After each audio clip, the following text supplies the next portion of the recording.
Hi guys, नमस्ते. स्वागत आहे तुमचं माझ्या नवीन ब्लॉगमध्ये. तर आज आपण बाटीचा हलवा करणार आहे.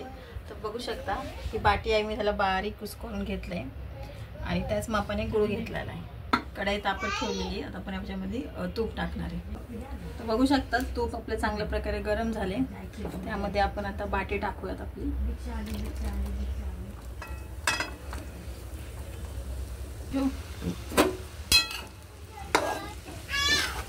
तुपामध्ये छान असे आपण भाजून घेऊयात.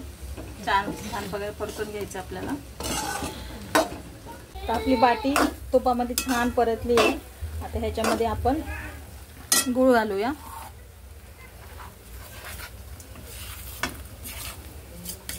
गूळ तुम्हाला जसं गोड हवं त्या पद्धतीने घेऊ शकता. पूर्ण एक जीव करून घेतला एकत्र.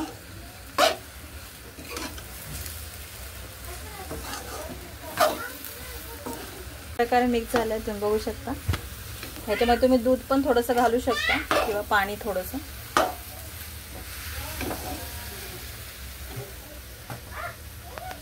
तर ह्याच्यामध्ये मी एक अर्धा कप दूध घातलेला आहे, जेणेकरून त्याला थोडंसं लुसलुसीतपणे होईल. हा छान प्रकारे एकजीव झालेला आहे सगळं.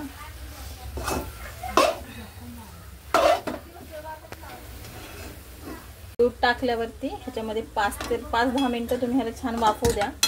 त्याला मस्त गुळाचा पाक सुटेल. छान असं चव येईल ह्याला बघू शकता मस्त वाफ सुटलेली आहे. तर वरतून आपण ह्याच्यावर थोडंसं तीळ घालूया.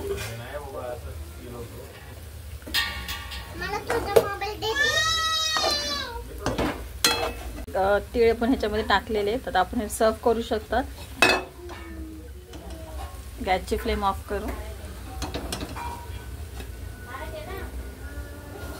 छान प्रकारे हलवा तयार आहे आपला. तर तुम्ही पण नक्की ट्राय करून बघा.